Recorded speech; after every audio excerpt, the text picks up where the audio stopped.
কুরুক্ষেত্রে যুদ্ধের পর যুধিষ্ঠির ফিরে এলেন হস্তিনাপুরে। গঙ্গার তীরে অবস্থিত এই মহিমান্বিত নগরী তার জন্য অপেক্ষা করছিল। তিনি সোনার সিংহাসনে বসে ন্যায় ও ধর্মের পথে রাজ্য শাসন শুরু করলেন। ৩৬ বছর কেটে গেল। হস্তিনাপুর সমৃদ্ধ হয়ে উঠল।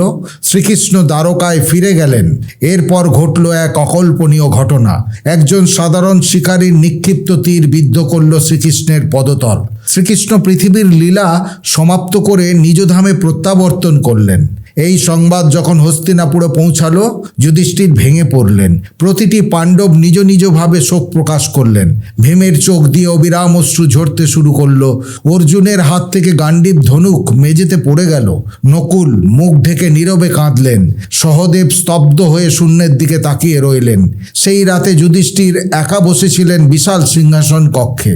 একটি প্রদীপ নিবু নিবু করে জ্বলছিল। চারিদিকে গভীর অন্ধকার। তিনি উপলব্ধি করলেন এই পৃথিবীতে তাদের আর কোনো কর্তব্য অবশিষ্ট নেই। পরদিন সকালে তিনি নিজের হাতে মাথা থেকে মুকুট খুলে ফেললেন। ভারী সোনার সেই মুকুট, যার মধ্যে ছিল এক বিশাল সাম্রাজ্যের দায়িত্ব। তিনি কিছুক্ষণ সেটির দিকে তাকিয়ে রইলেন। তারপর চিরদিনের জন্য তা নামিয়ে রাখলেন। অভিমন্যুর পুত্র পরীক্ষিতকে সিংহাসনে বসানো হলো। মাত্র ১২ বছরের সেই বালকের মাথায় নিজের হাতে মুকুট পরিয়ে দিলেন যুধিষ্ঠির। একটি যুগের অবসান হলো, আর একটি নতুন যুগের সূচনা ঘটল।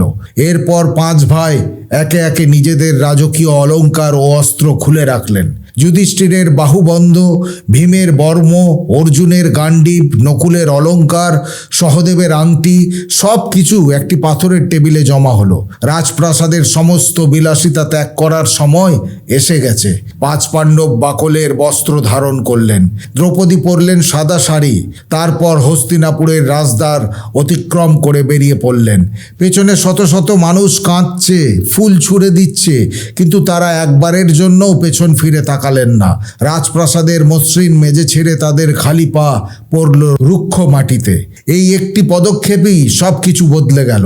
সম্রাট থেকে সন্ন্যাসী। তারা যখন এগিয়ে চলেছিলেন, ঠিক তখনই একটি সোনালি বাদামি রঙের কুকুর নীরবে এসে যুধিষ্ঠির পাশে হাঁটতে শুরু করলেন। কেউ জানে না সে কোথা থেকে এসেছে, কিন্তু কুকুরটি যেন জানতো এটাই তার স্থান।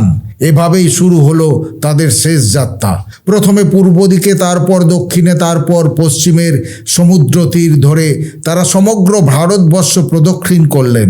শেষ গন্তব্য উত্তরের মেরু পর্বত, যেখান থেকে সশরীরে স্বর্গে গমন সম্ভব। পূর্ব উপকূল ধরে হাঁটার সময় একদিকে উত্তাল সমুদ্র, অন্যদিকে ঘন অরণ্য। প্রকৃতির বিশালতার সামনে ৬ জন মানুষ আর একটি কুকুর। কতটাই না ক্ষুদ্র! দক্ষিণের প্রখর মরুভূমিতে সূর্যের তাপে তাদের গলা শুকিয়ে আসছে। ভীম কাঁধে জলের পাত্র বহন করছেন। নকুলের উজ্জ্বল ত্বক রোদে পুড়ে যাচ্ছে, তবুও কেউ থামছেন না। কুকুরটিও হাঁপাতে হাঁপাতে তাদের সঙ্গে তাল মিলিয়ে চলেছে। পশ্চিম সমুদ্র তীরে সূর্যাস্তের সময় ভেজা বালিতে পড়েছে তাদের দীর্ঘ ছায়া। কমলা আকাশ, শান্ত ঢেউ, আর ৬টি ক্লান্ত মানুষের ছায়া। দেখতে অপূর্ব, কিন্তু সেই সৌন্দর্যের ভেতরেই লুকিয়ে আছে আসন্ন বিপদের ইঙ্গিত। অবশেষে তারা উত্তরের পথে যাত্রা করলেন। দূরে দেখা গেল বরফে ঢাকা বিশাল হিমালয়। দিগন্ত জুড়ে দাঁড়িয়ে আছে যেন পৃথিবীর শেষ প্রাচীর। সেই চূড়াতেই তাদের গন্তব্য। হিমালয়ে আরোহণ শুরু হলো। দ্রৌপদী খালি পায়ে ধারালো পাথরের উপর দিয়ে হাঁটছেন।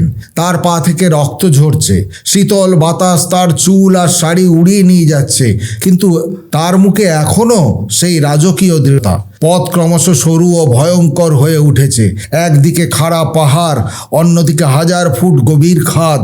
ভীমকে তার বিশাল দেহ নিয়ে পাশ ফিরে হাঁটতে হচ্ছে।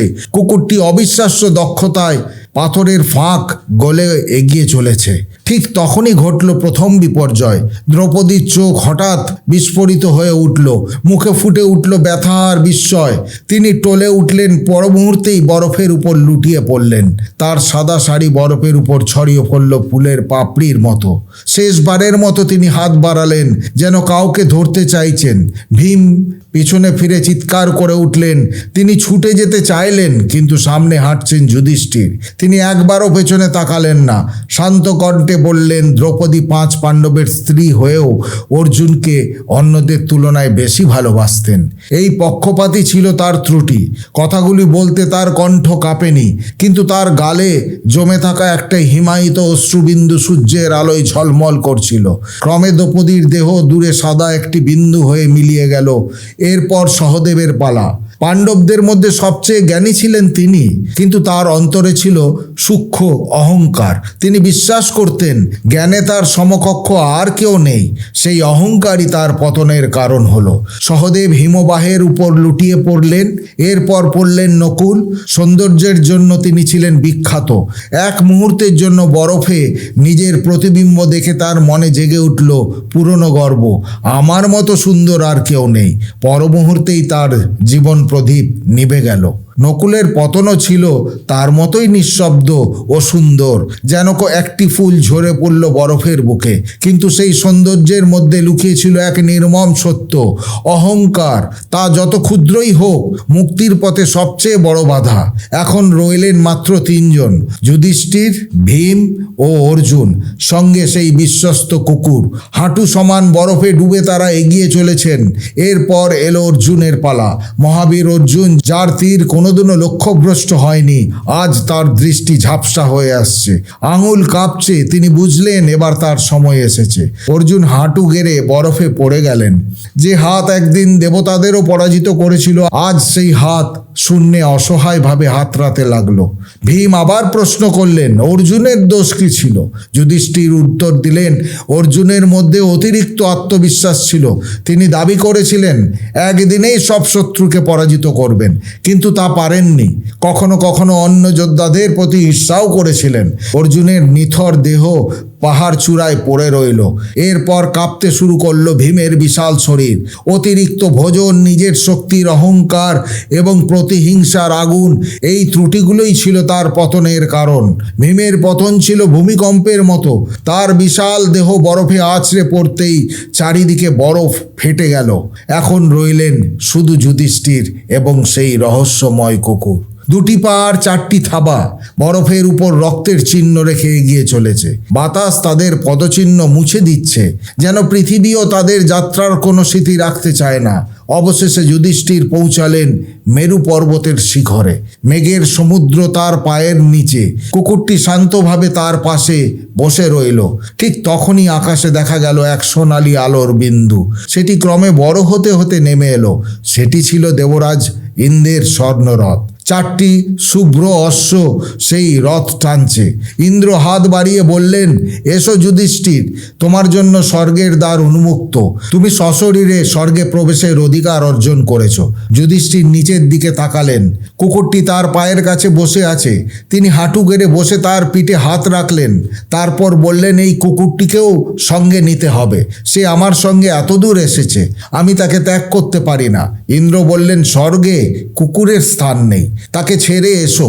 কিন্তু যুধিষ্ঠির দৃঢ় কণ্ঠে উত্তর দিলেন, প্রয়োজনে আমি স্বর্গ ত্যাগ করব, কিন্তু এই বিশ্বস্ত প্রাণীকে ত্যাগ করব না। ঠিক সেই মুহূর্তে কুকুরটির চোখে অদ্ভুত আলো জ্বলে উঠল। তার দেহ আলোকময় হয়ে উঠল। ছোট্ট শরীরটি ক্রমে বিশাল রূপ ধারণ করল, আর সেখান থেকে আবির্ভূত হলেন স্বয়ং ধর্মদেব, যুধিষ্ঠিরের পিতা। এটাই ছিল যুধিষ্ঠিরের শেষ পরীক্ষা, আর তিনি তাতেও উত্তীর্ণ হলেন। ধর্মদেব স্নেহ ভরে তার মাথায় হাত রাখলেন। সোনালি আলো ছড়িয়ে পড়ল যুধিষ্ঠির সমগ্র শরীরে। এবার তার চোখ দিয়ে অশ্রু গড়িয়ে পড়ল, দুঃখের নয়, পরিচয়ের। পিতা ও পুত্রের পুনর্মিলনের অশ্রু। এরপর যুধিষ্ঠির ইন্দ্রের রথে আরোহণ করলেন। রথ আকাশে উড়ে চলল। মেঘ সরিয়ে দেখা দিল স্বর্গের পথ, বিস্তৃত এক সোনালি আলোক পথ। স্বর্গ এক অকল্পনীয় সৌন্দর্যের জগৎ। সোনার প্রাসাদ, স্ফটিকের চূড়া, আলোর নদী, রত্নের মতো ফল ভরা বৃক্ষ। কিন্তু সেখানে প্রবেশ করেই যুধিষ্ঠির বিস্মিত হয়ে গেলেন। স্বর্ণ সিংহাসনে বসে আছেন দুর্যোধন, কিন্তু তার ভাইদের কোথাও দেখা নেই। তিনি বিস্ময়, ক্ষোভ আর বেদনায় চিৎকার করে উঠলেন, আমার ভাইরা কোথায়? তাকে নিয়ে যাওয়া হলো এক অন্ধকার স্থানে। সেখানে তিনি দেখলেন ভীম, অর্জুন, নকুল, সহদেব এবং দ্রৌপদী সবাই কষ্ট ভোগ করছেন। দ্রৌপদী হাত বাড়িয়ে বললেন, যুধিষ্ঠির আমাকে বাঁচাও। যুধিষ্ঠির শান্ত কণ্ঠে বললেন, যদি আমার পরিবার নরকে থাকে তবে আমিও এখানেই থাকব। তাদের ছেড়ে স্বর্গ আমার কোনো প্রয়োজন নেই। ঠিক সেই মুহূর্তেই চারপাশের অন্ধকার ভেঙে পড়ল। নরকের সমস্ত দৃশ্য মিলিয়ে গেল। সবই ছিল এক মায়া। যুধিষ্ঠিরের শেষ পরীক্ষা, আর সেই পরীক্ষাতেও তিনি সফল হলেন। মায়া কেটে গেল।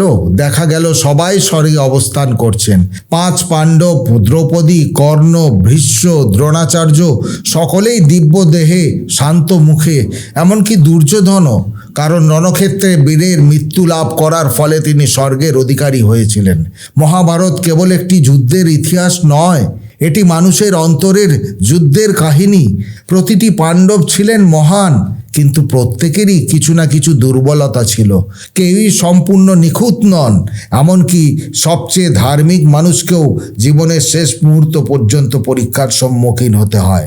আর যুধিষ্ঠির আমাদের শিখিয়ে গেলেন, সত্যিকারের ধর্ম মন্দিরে নয়, স্বর্গে নয়।